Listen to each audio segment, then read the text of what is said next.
Let's play a game. You guess who used to work at the Gap? Kanye West. Guess who used to sell hot dogs at the mall? Eva Mendes. I heard President Andrew Johnson was a tailor, George Washington was a surveyor, Herbert Hoover was an engineer, Theodore Roosevelt was a rancher, and President Jimmy Carter was a peanut farmer. Hugh Jackman, who plays Wolverine, was a clown. But look who's laughing now. You know what I noticed about successful people? Successful people take a course of action which coincides with their belief or passion. Put your hand up if you work a 9 to 5, or 5 to 9, or just any job which you don't enjoy but takes up half your time.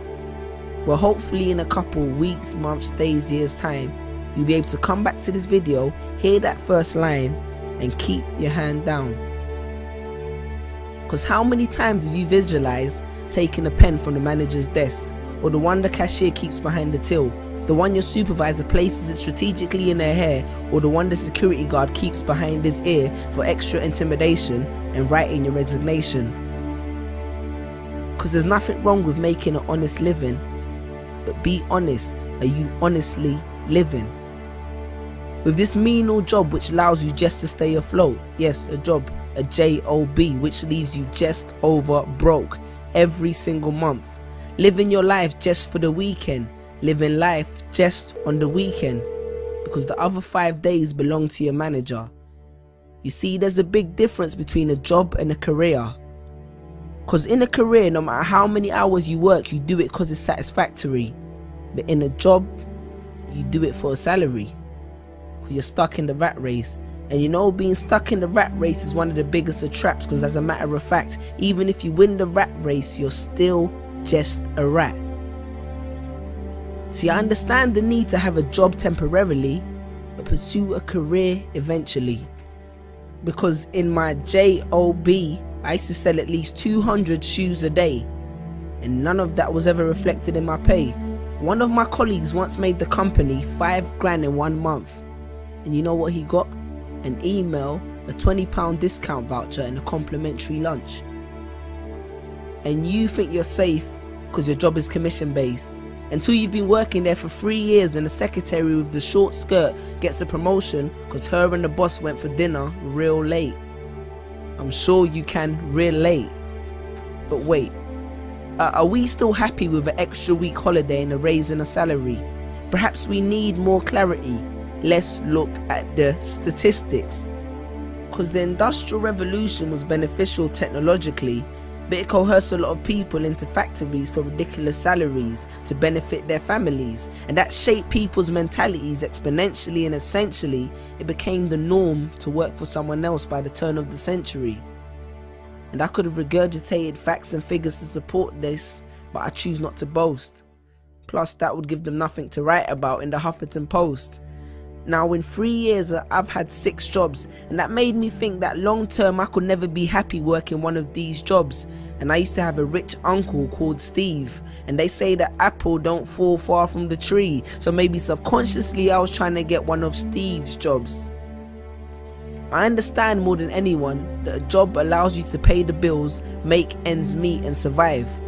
But that's exactly what it is, surviving, not living. I hope you're aware of the difference. It's like when you hear but don't listen. Because you can hear good advice, but if you don't heed it, it does no benefit to your system. The same way only knowledge with application is wisdom. I hope you're creating the distinction. Sean Corey Carter said it best. 9 to 5 is how you survive, and I'm not trying to survive. So he strived hard for his dream, and look where it took him. So bear that in mind next time you drive past that arena in Brooklyn. But then again, survival is the only trait that every human being has in common. And do not take this as a reason to quit your job, go back home and stare at a computer screen, because a government check plus idleness does not equal success. Success will not fall in your lap. In my family we have a saying. It says, if you really want to grow trees, pray for rain, but don't neglect to water your seeds. Chase your dreams. Because I wrote this on the back of a pay slip on a late shift, the grave shift of slave ship for makeshift wages. Google the term corporate sharecropping and you understand what I'm talking about. If somebody wants to do these jobs, then let them. And from the bottom of my heart, I respect them. Because I once met a garbage man who was the happiest man that I've ever met. But don't become a slave to a paycheck, because a job is a safe net, the condom which the system uses to screw you, and none of us would be here if everyone practiced safe sex. Stand tall. And if you're not sure if you're building someone else's dream, maybe this will help. Jerry Giles said, "You will recognize your own path when you come upon it, because you will suddenly have all the energy and imagination you will ever need." And don't be afraid to innovate, because it's not about how much change you make, but rather about how much change you make. Because a business that makes nothing but money is a poor business. So you decide what your life is worth, your passion or your paycheck. Because your playing small does not serve the world. Because what is our deepest fear? It's not that we're inadequate. Our deepest fear is that we are powerful beyond measure. Confucius. Choose a job you love and you will never have to work a day in your life. Peace.